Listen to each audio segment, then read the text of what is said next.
ahora se encontrarán con la clase empezada. Vamos a comenzar en el nombre del Padre, del Hijo y del Espíritu Santo. Amén. Dios te salve María, llena eres de gracia, el Señor es contigo. Bendita tú eres entre todas las mujeres y bendito es el fruto de tu vientre Jesús.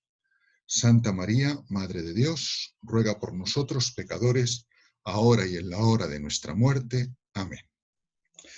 Bueno, pues en teoría vamos a ver en las dos sesiones de hoy lo último que nos queda, de manera que vamos a ir a lo esencial. Me queda por colocaros en la carpeta de apuntes vuestra a compartir lo que serían las páginas de los tipos de cambio, que las necesitaréis sobre todo para buscar sugerencias de ejemplos, ¿no? Esas páginas vienen con muchas fórmulas de cálculos sociológicos, las fórmulas, huid de ellas porque podéis gastar un tiempo increíble en entenderlas, y la idea básica se entiende sin las fórmulas. Y lo otro es muy bueno porque da un carácter científico, ¿no? Pero a ese nivel no nos podemos mover, ¿no? Entonces, cuando las veáis comprenderéis lo que quiero decir. Entonces, la primera parte de hoy vamos a... Bueno, esas páginas os las pondré en el descanso o al final de la segunda hora. En la primera hora vamos a ver un poquito qué es la interacción, los modelos de sociedad o tipos de sociedad y cómo se organizan, tipos de análisis sociológico de la sociedad, o sea, qué modelos de sociedad se utilizan para comparar, estudiar las sociedades, y la noción de función y funcionalismo, que es una de las cuestiones que tenéis que responder esencialmente en el ejercicio que tenéis que entregarme, ¿no? Entonces, interacción, ya nos ha salido muchas veces, ¿no? O sea, la sociología se mueve siempre en ese ámbito intermedio que es desde algo que considera el todo, no puede olvidar la acción del individuo personal, pero nunca ve la acción del individuo personal desde sí mismo.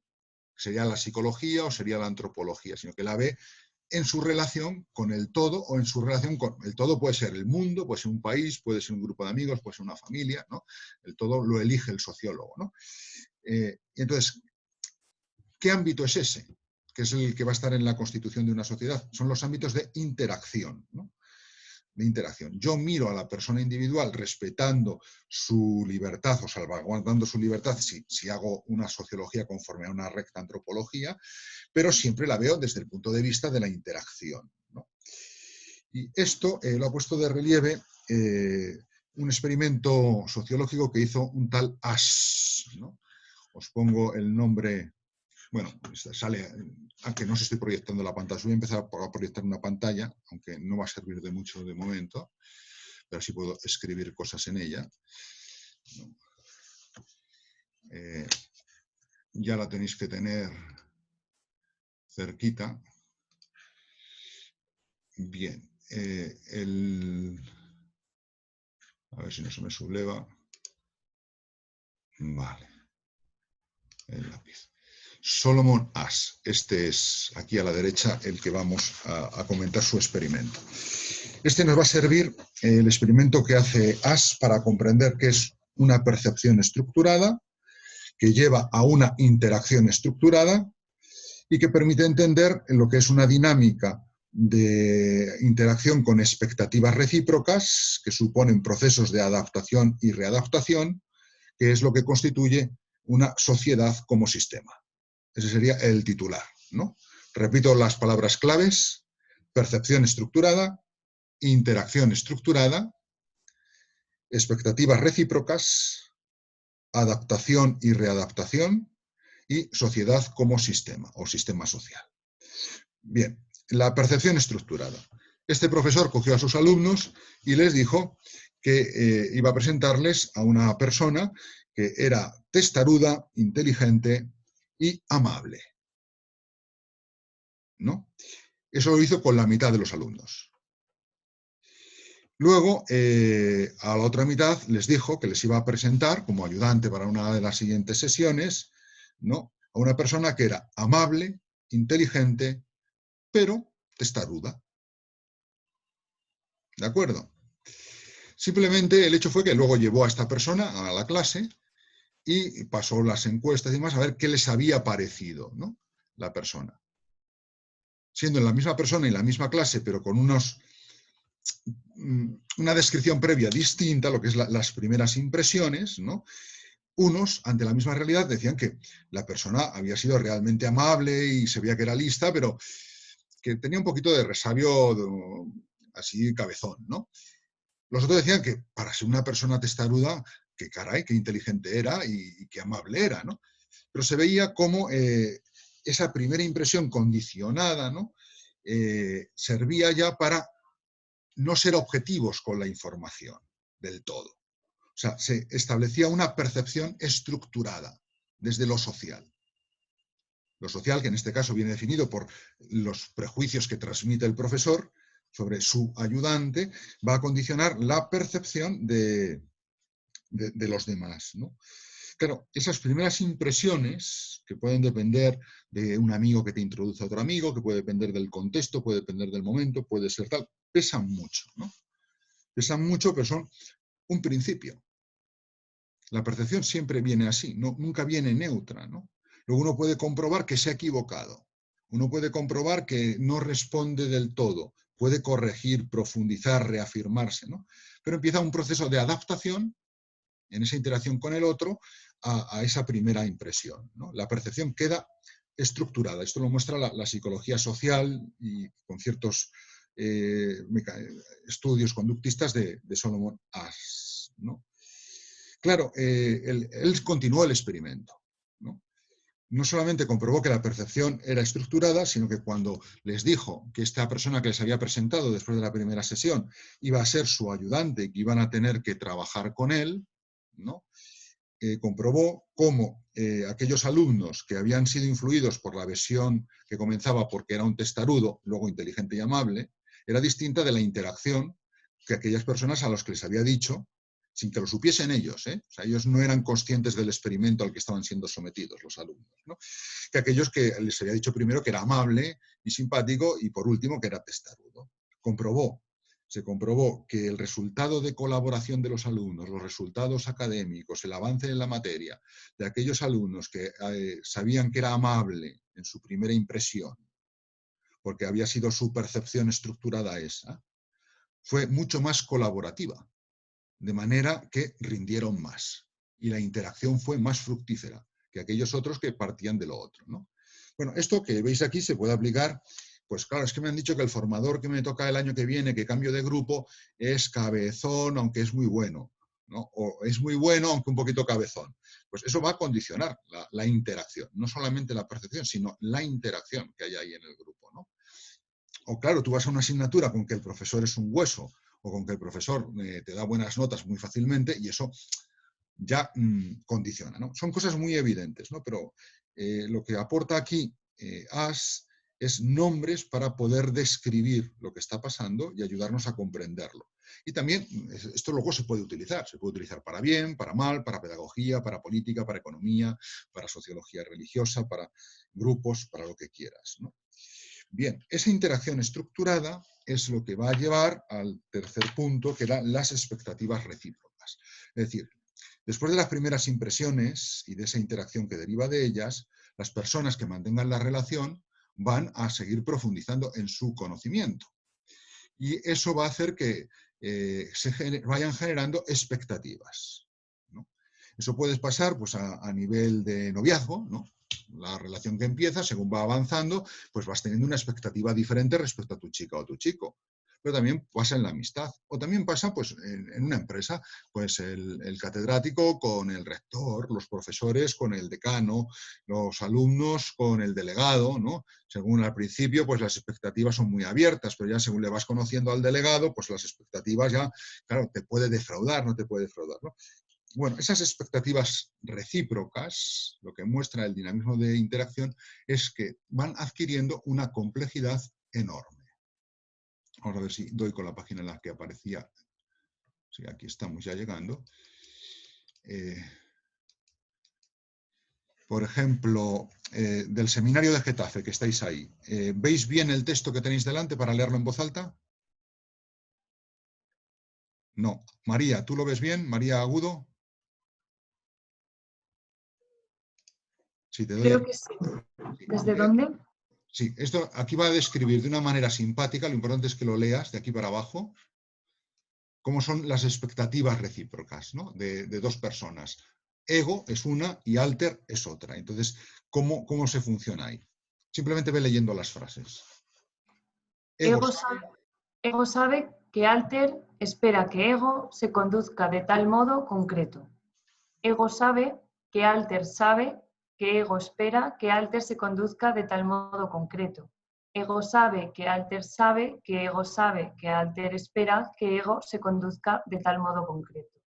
Ego cree que alter espera que ego se conduzca de tal modo concreto. Ego cree que alter cree que ego espera que alter se conduzca de tal modo concreto. Ego cree que alter cree que ego cree que alter espera que ego se conduzca de tal modo concreto. Ego quiere que alter espere que ego se conduzca de tal modo concreto. Ego quiere que alter quiera que ego espere que alter se conduzca de tal modo concreto. Ego cree que alter quiere que ego espere que alter se conduzca de tal modo concreto. Ego sabe que alter quiere que ego espere que alter se conduzca de tal modo concreto. Ego quisiera que alter esperase que ego se conduzca de tal modo concreto. Un segundito, que voy arriba. Uy, me he pasado.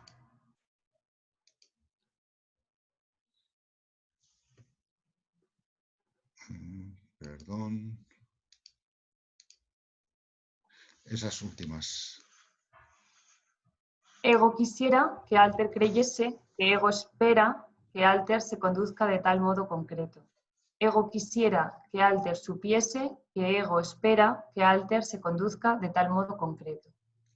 Bien, ¿qué es lo interesante de estas frases? Ya simplemente el decirlas nos hace caer en la cuenta de la complejidad de la interacción y cómo la acción de uno queda condicionada por la del otro y la del otro a su vez por la del uno en un círculo, ¿no?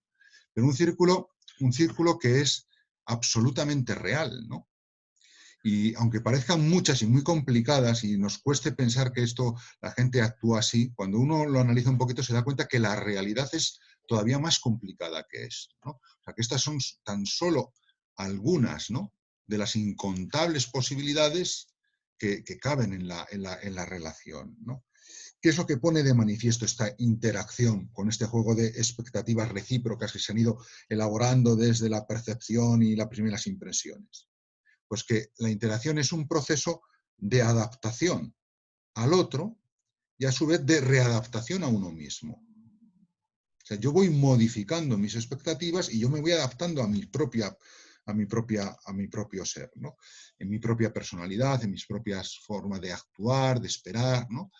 Eso, los que estáis casados entre los alumnos, lo comprendéis muy bien, ¿no? Porque, y sobre todo cuando ya llevas cierto tiempo, ¿no? Aunque cualquiera en el fondo lo puede más o menos percibir, ¿no?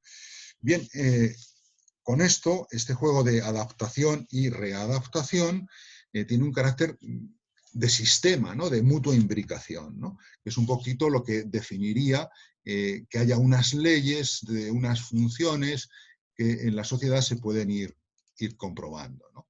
Porque la sociedad en el fondo es, ¿no?, un sistema en el cual hay una multiplicidad de interacciones, en las cuales ya no solamente hay un tú y un yo, sino mucha gente agrupada de diferente manera, que tienen interacciones en diferentes grupos. Tú puedes ver cómo repercute lo que ha dicho la profesora de tu hija en el colegio en la relación con tu marido o en la relación con tu vecino o la vecina con no sé qué, y eso con lo que ha pasado en el mundo de la política o en el mundo de la salud.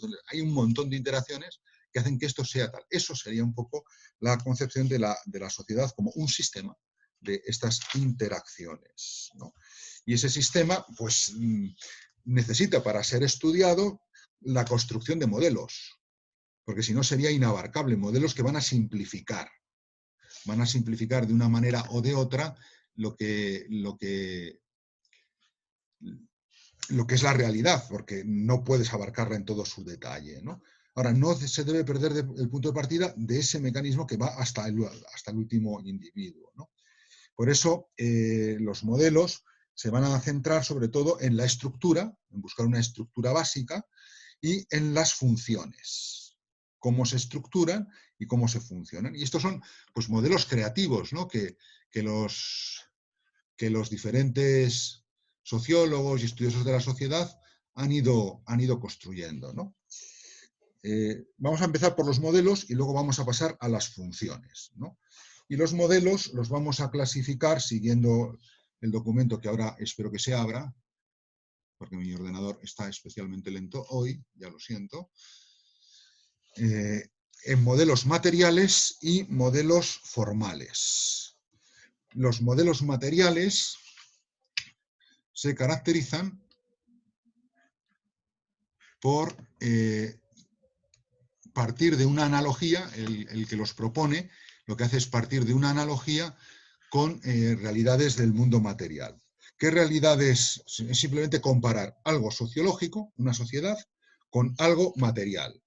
¿Y qué dos referencias van a tomar? Pues una es lo mecánico y otra es lo orgánico. Tendríamos modelos de sociedad materiales de tipo mecánico y de tipo orgánico. Serían sus dos subtipos, ¿no? Modelo mecánico. La estructura social se comporta de una manera similar a un mecano, ¿no?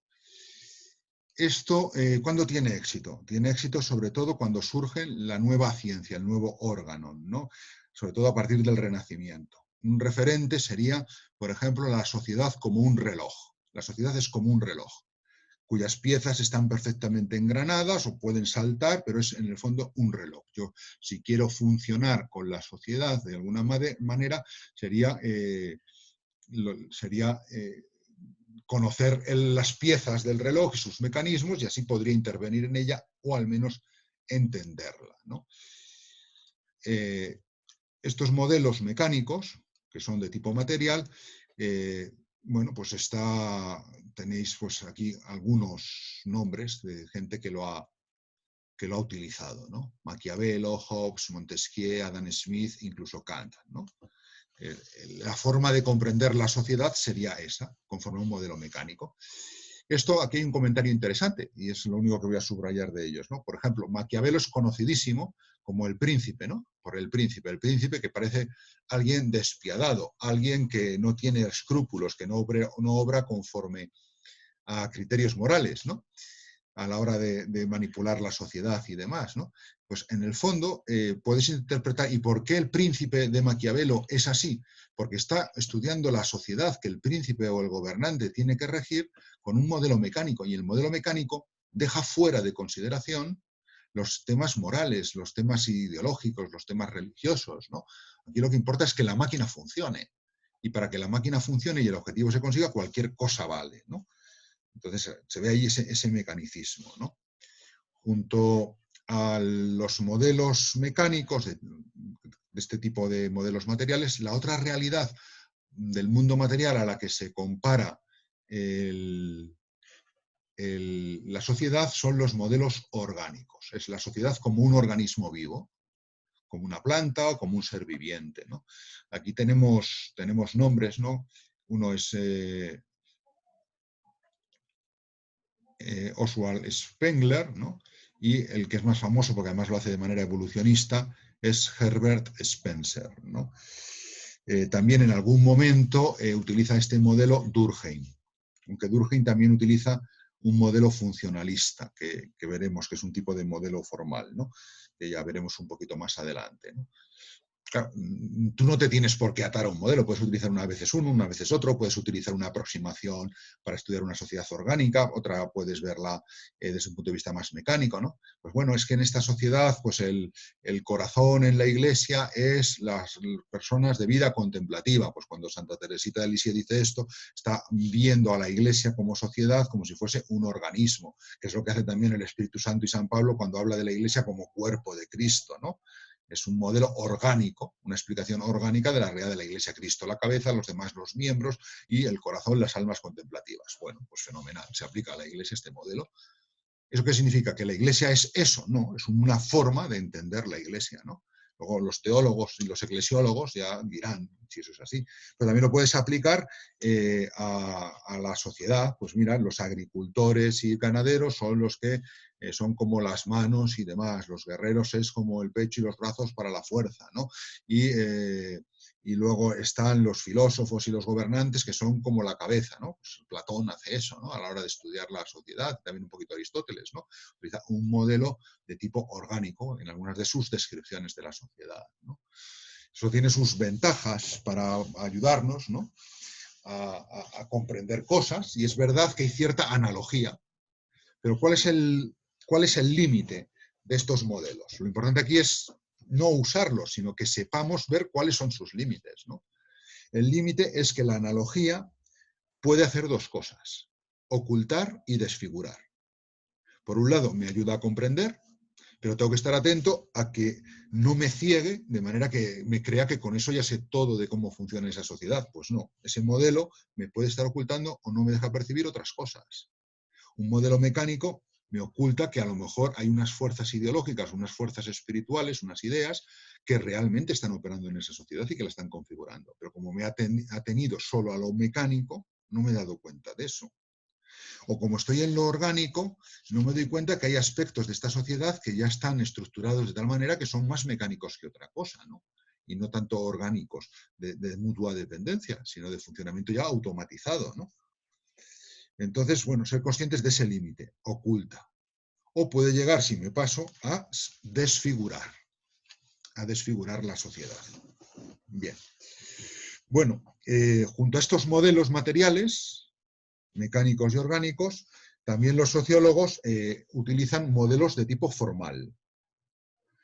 Si los materiales se llaman así porque toman su analogía, sus analogados de realidades materiales que no son sociales, los cuerpos vivos o los mecanos, los formales se llaman así porque formalizan, porque intentan simbolizar y construyen un lenguaje simbólico.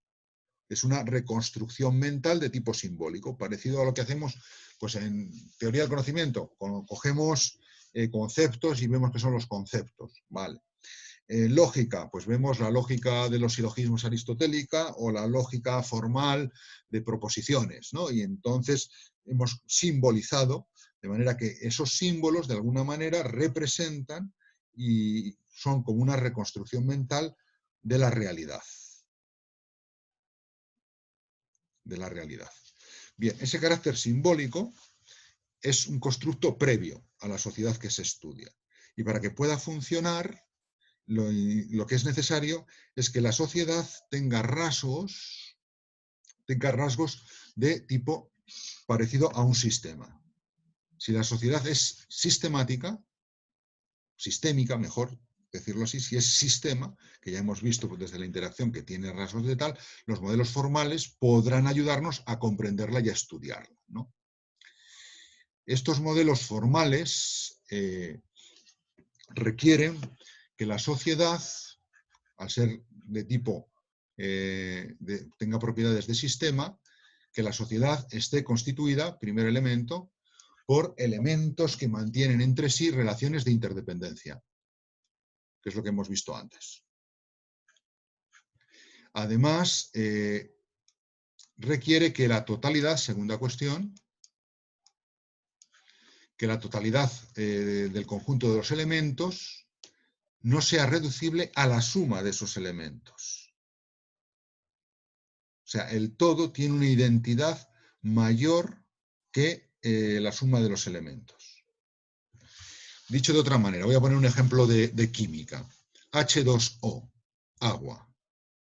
El H2O, o otro mejor, el cloruro sódico, que es ClNa, también conocido popularmente como la sal. Si la sal se vuelve sosa, eso es el cloruro sódico o ClNa. Bien, el ClNa, el cloruro sódico o sal, no se reduce a sumar cloro y sumar potasio, ¿no? No, sodio y cloro, perdón, a sumar cloro y sodio, sino que adquiere en esa unidad sistémica unas propiedades que cada uno de esos elementos por sí solos no tiene. Conserva los alimentos, agrada al gusto, absorbe la humedad, lo que quieras, ¿no? Por eso la sal, cuando no había neveras y ni estábamos en un sitio tal, era estupenda para conservar los alimentos. Quien tenía una mina de sal era millonario. Casi todas en Castilla eran propiedad real, ¿no? Y con la sal se pagaba, servía de moneda incluso, ¿no? Y por eso los jamones de ibéricos se empezaron a poner en sal, ¿no? Para conservarse, ¿no? Y se inventó esa cosa tan deliciosa. Bueno, la sal, perdón que me he ido por estas cosas. La sal tiene una propiedad que no tiene ni el sodio ni el cloro, que la tiene en cuanto sistema. El todo del cloruro sódico no se reduce a sus elementos, es más que la suma de sus elementos. Porque esas estructuras de interdependencia, esas relaciones de interdependencia crean una estructura sistémica con propiedades nuevas, propiedades del sistema. El sistema se caracteriza por eso, ¿no? Entonces, para que un modelo sea formal, sea viable, la sociedad tiene que tener este segundo rasgo.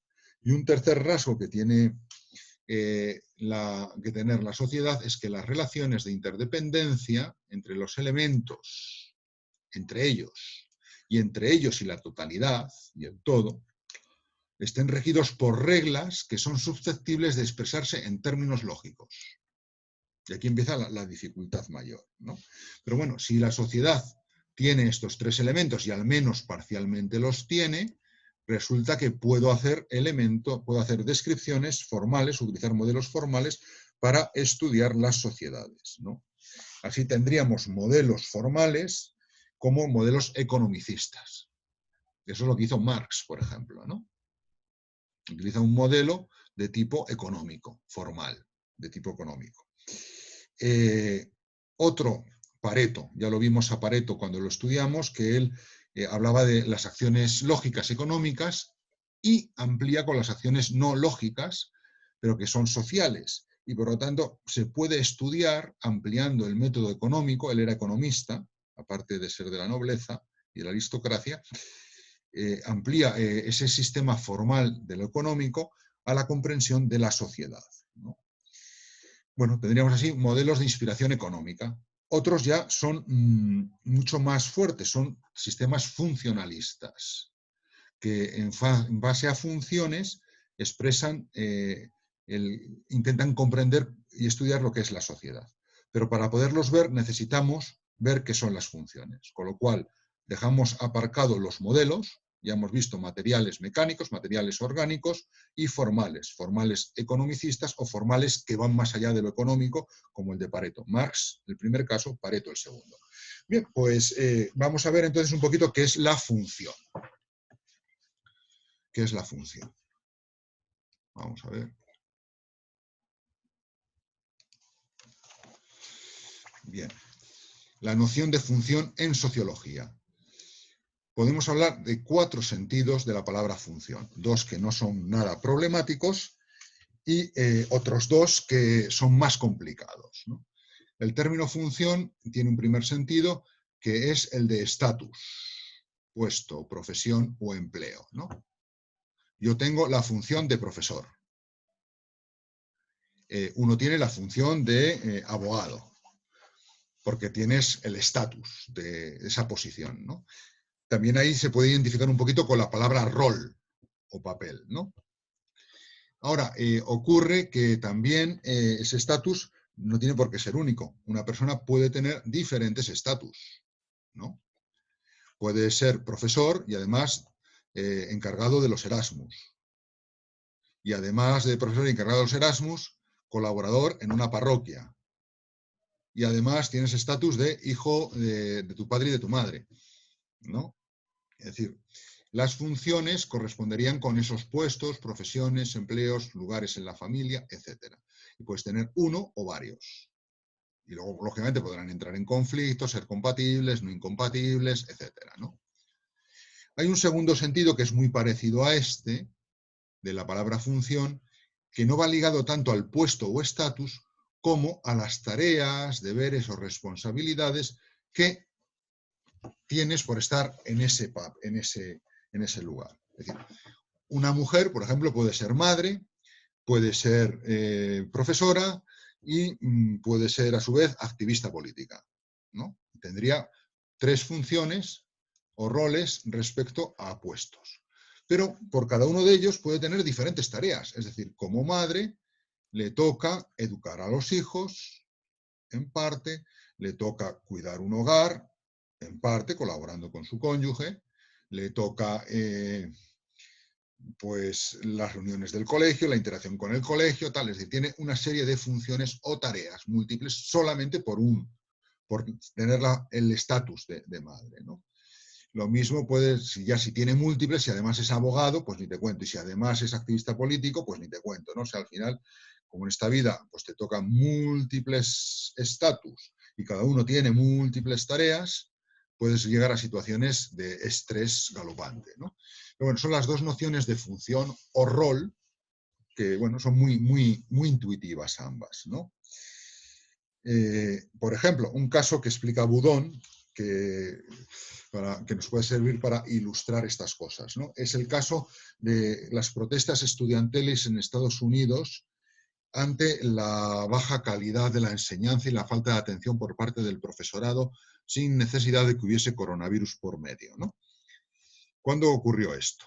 Esto ocurrió en un momento determinado en que las universidades privadas, que cobran una pasta en Estados Unidos, también los profesores allí cobran una pasta nada comparable con las que cobramos en San Damaso, no vendría ningún profesor norteamericano a estudiar, a dar clase a San Damaso, salvo para hacer una obra de caridad, ¿no? Por solidaridad, de alguna manera, ¿no? Bueno, pues, ¿qué ocurre? Pues en las universidades privadas hubo unas grandes quejas de los estudiantes, vamos a decirlo así, pijos, o de clase alta, como queráis llamarlos cada uno según vuestro argot, porque no les trataban bien. Sin embargo, los estudiantes de los años 60, 70, estaban mucho más contentos con las universidades públicas. ¿Cuál era el asunto? El asunto estaba en que el docente, los profesores tenían dos roles. Por un estatus de profesor tenías dos funciones. Una función de enseñante, de docente, y una función de investigador. ¿Qué ocurría en las universidades privadas? Para atraer alumnos que pagasen lo que costaba todo eso, las universidades fichaban a los mejores profesores. Los mejores profesores eran los famosos. Los famosos eran famosos porque tenían una gran investigación a sus espaldas, grandes publicaciones, grandes laboratorios y demás. Como grandes investigadores, estos profesores que eran contratados por estas universidades atraían grandes alumnos con grandes expectativas. Pero ¿qué ocurría? Que el investigador que tenía que dar clase veía las clases como un estorbo para sus investigaciones, con lo cual descuidaba a los alumnos. Con lo cual el alumno que había pagado y tenía una gran expectativa se veía defraudado por la enseñanza correspondiente en ese tipo de universidad. Sin embargo, en la universidad pública, esa universidad sí tenía investigación, pero no importaba tanto la investigación porque estaba garantizado los alumnos que iban a venir. Con lo cual, en esa universidad, la dirección, el rectorado, intentaba que premiaba más y había un reconocimiento mayor, no por tus méritos de investigador, que era lo que te llevaba a ser fichado, lo que te llevaba a tener más sueldo, sino por tu relación con el alumnado. Y eso era más reconocido dentro de la misma universidad y por el mismo alumnado. Que hacía que de las dos funciones, docente e investigador, en el centro público el profesor se volcase más con la docencia, sin descuidar la otra en principio, ¿no? No es que sean bueno, puede llegar un momento en que sean incompatibles, ¿no? Pero sí es cierto que según una cosa u otra, pues puedes tener más peso o menos peso o puede llegar a ser un extremo, ¿no? Puede llegar a llegar a un extremo, ¿no? Bien, ahí veis cómo, con un modelo relativamente simple, se explica un fenómeno social, el descontento y la protesta estudiantil en las universidades de pago caras en Estados Unidos durante esa década. Mientras se estaba más contento con la pública, que en principio tenía menos medios y era más barata, ¿no? Algo curioso. Sería interesante ver qué ocurre hoy con los alumnos que pagan mucho en universidades de cierto tipo, que luego no exigen nada y el título no se sabe luego muy bien para qué sirve. Pero bueno, es decir, ¿por qué pasa eso, no? Es decir, que bueno, es otro problema que es mucho más reciente y eso está pasando en Europa, Estados Unidos y yo creo que prácticamente por todo el mundo, ¿no? Pero bueno, nos sirve para ver esa distinción entre función por estatus y función por las tareas o roles que te toca desempeñar dentro de una sociedad, ¿no? Junto a estas dos nociones de función, tendríamos una tercera, que es la que es función matemática. Estas las odiáis algunos, otros se han enamorado de ella. Una es la que inventó Leibniz y Newton, que es la función de integración, ¿no? Que la suelen inventar con una S así, ¿no? Es cálculo de integrales, ¿no? O las funciones matriciales, que te ponían unos paréntesis así y dentro ceros y unos, ¿no? Y a rellenar ahí. Otro tipo de funciones, pues es cualquiera de estas, ¿no? Cuando tú dices x es igual a 2y más z, ¿no? Es una función ya de tres incógnitas, ¿no? O sea, el valor de x está en función de esto, ¿no? Bien, este tipo de noción matemática se puede aplicar a el estudio de fenómenos sociales. Durkheim, de hecho, que ya nos salía antes con el modelo organicista, ¿no? No, mecanicista. ¿Dónde nos salía? Sí, en el orgánico. También lo utiliza y lo vimos, ya nos salió en otro pasaje cuando él estudia el suicidio, ¿no? El suicidio, ¿no? Ahí vimos lo que pasaba en la anomia, cómo en periodos de anomia social, cuando aumenta la expectativa de riqueza, curiosamente aumenta el nivel, hay más ricos, más riqueza, más dinero, pero aumenta el nivel de suicidios. ¿Por qué? Porque la gente se apuesta más, se la juega más y hay más nivel de frustración, con lo cual, paradójicamente, hay una función inversa, ¿no? De proporción inversa. A más riqueza, en vez de más felicidad, más suicidios, menos felicidad, ¿no? Pero también lo ve con cómo el suicidio está relacionado con otros factores, ¿no? Los solteros se suicidan más que los casados, el tema de los hijos, los que tienen hijos se suicidan menos que los que no tienen hijos, ¿eh? O también vinculado a la religión, ¿no? Los judíos en su época eran los que menos se suicidaban, los católicos se suicidaban algo más que los judíos, pero menos que los protestantes, ¿no? También eso se ha hecho, Cáritas tiene estudios en que muestran, por ejemplo, cómo los jóvenes que en el suicidio juvenil que participan en grupos de fe tienen una tasa de suicidio inferior a aquellos que no participan en grupos, ¿no? Lo cual no quiere decir que mi hijo tiene tendencias suicidas, vamos a meterlo en un grupo de fe. No funciona así, ¿no?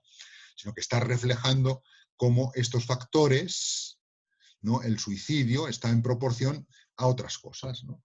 Es el tema de función matemática, ¿no? Que puede ser muy simple para algunas cosas o llegar a unas complejidades tremendas, ¿no? Fijaos lo que están haciendo ahora para estudiar la movilidad de las personas con los teléfonos móviles, los rastreos para los contagios del coronavirus, mezclado con otros factores sociales del tipo de familia, etcétera. O sea, puedes hacer unos estudios con funciones matemáticas manejando Big Data que tienen una cosa tremenda. Eso se puede hacer para propaganda, publicidad o para salud o para un montón de factores, ¿no? Uno muy famoso, que yo creo que ya os cité, es este, ¿no? El del cociente intelectual, ¿no?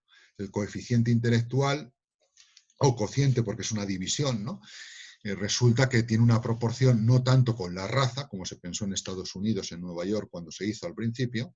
Los negros tienen menos cociente intelectual que los blancos, decían, sino que se demostró que estaba vinculado con la educación, que iba vinculada al acceso a la misma por la situación económica. Entonces tú puedes responder las preguntas del test mejor si has tenido acceso, por tener más dinero, a una educación, ¿no? Entonces, el oficial cociente intelectual va proporcionado al estatus socioeconómico de la familia, ¿no? Lo cual no significa que ese sea más listo, sino que ha tenido más educación, ¿no? Y que la herramienta del coeficiente intelectual solamente sirve para medir unas capacidades tuyas en relación a unos objetivos que marca esa educación. Porque si lo que se trata es de sobrevivir en el Bronx de los años 80, no te sirve de nada haber estudiado en el Marian College de donde sea, ¿no? Es decir, que ojo, ¿no? La inteligencia es otra cosa, ¿no? Bien. Bueno, puedes utilizar esto con muchos fines, ¿no? Lo puedes utilizar para modificar, para conocer, para corregir, ¿no? Para predecir qué va a pasar con una persona, ¿no? Para diseñar un plan de educación. Si yo modifico estas cosas, estas variables, ¿cómo va a hacer, ¿no? Entonces, el modelo matemático, la función matemática, está ahí, ¿no? Y se puede hacer ese análisis funcional, que es el término que entra aquí en juego, para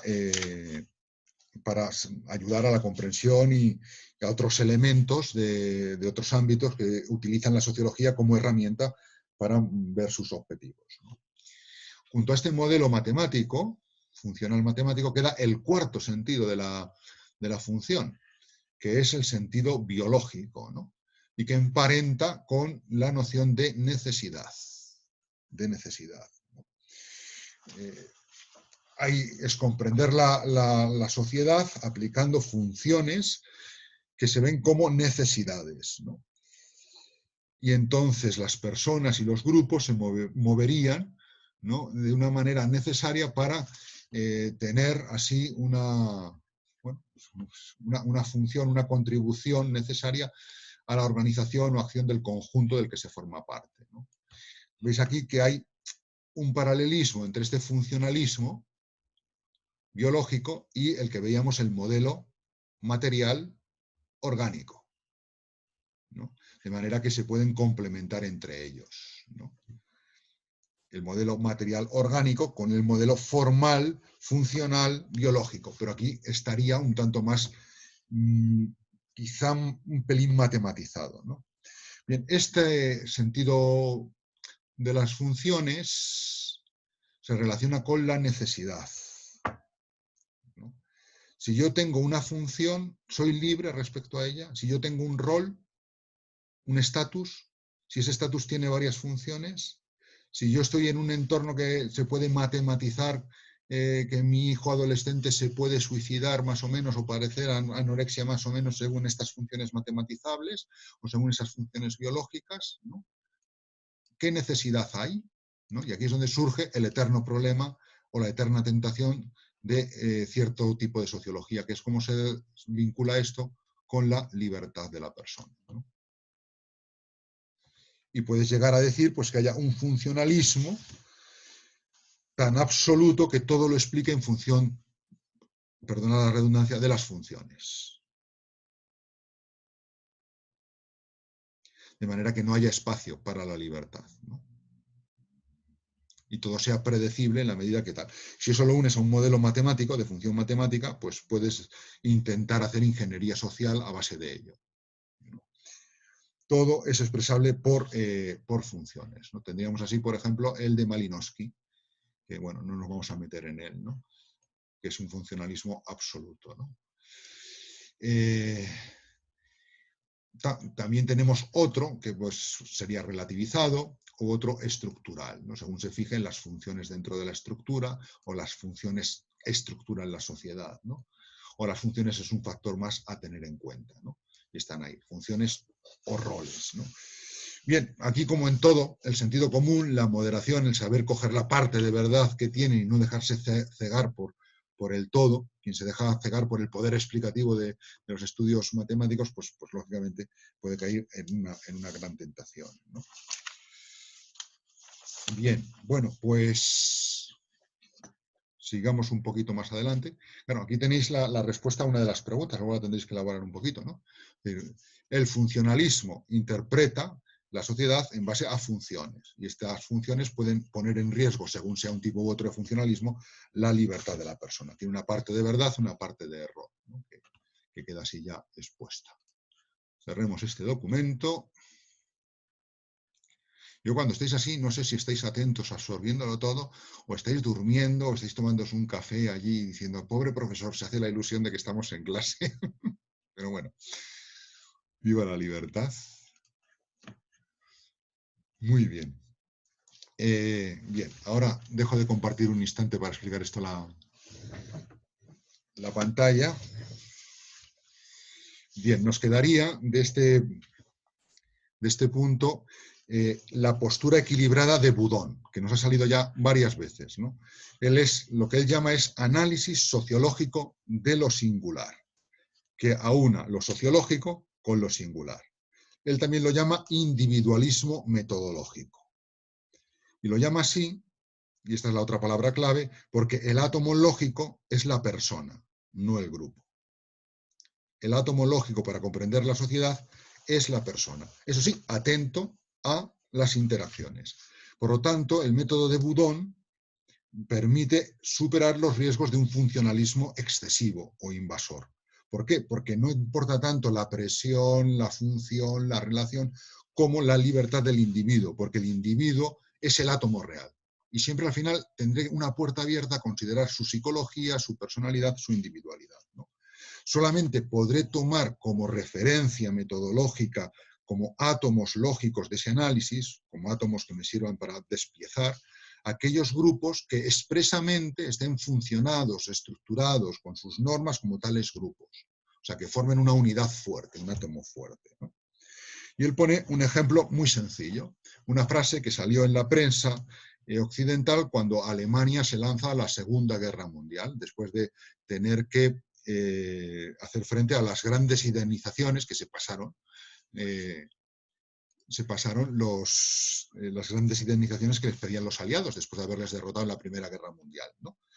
Entonces, el titular era el siguiente: Alemania prefiere los costes a una nueva guerra, lo que cuesta una nueva guerra, a la sumisión. El titular ese, desde una sociología que no tiene en cuenta lo individual, lo singular, puede parecer correcto, pero al mismo tiempo es injusto, porque parece que todos los alemanes estaban de acuerdo y se habían puesto de acuerdo en que no queremos pagar la indemnización de la guerra anterior y preferimos meternos en otra guerra, ¿no? Porque si eso fuese verdad, podría sacar un subtítulo: los obreros alemanes prefieren la guerra. Y tú vas a lo que ocurría entonces, ves cómo se movía el proletariado alemán y no preferían la guerra. ¿El pueblo alemán prefería la guerra? ¿Quién es el sujeto válido de ahí? Claro, el asunto es ¿quién es el pueblo alemán? Es un grupo, es el Partido Nacional Socialista, es un grupo de los empresarios que apoyan a Hitler y Hitler que se apoyan a esos empresarios con intereses cruzados. ¿Quién es el pueblo alemán en ese momento? ¿Puedo yo culpabilizar a cada uno de los alemanes de lo que ocurre en aquel momento allí? Claro, si tú usas un funcionalismo sociológico, pues dirías, pues eliminemos a todos como culpables, todos a la cárcel, ¿no? Entonces, bueno, yo creo que el ejemplo nos sirve, ¿no?, para poner de relieve eso, ¿no? Bien, eso que pone Boudon luego hace que se una a las reglas de la interacción.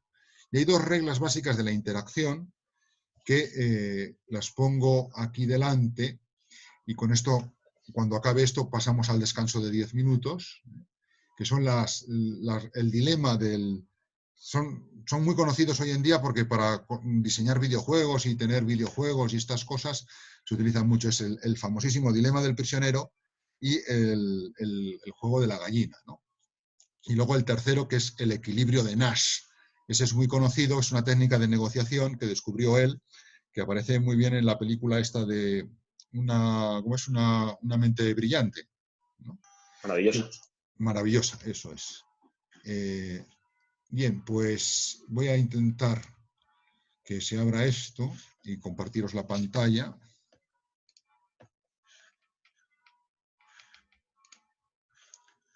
Que ahora mismo ha dicho... No sé qué ha dicho. Se ha puesto en negro. No sé por qué. Yo creo que es que no puede.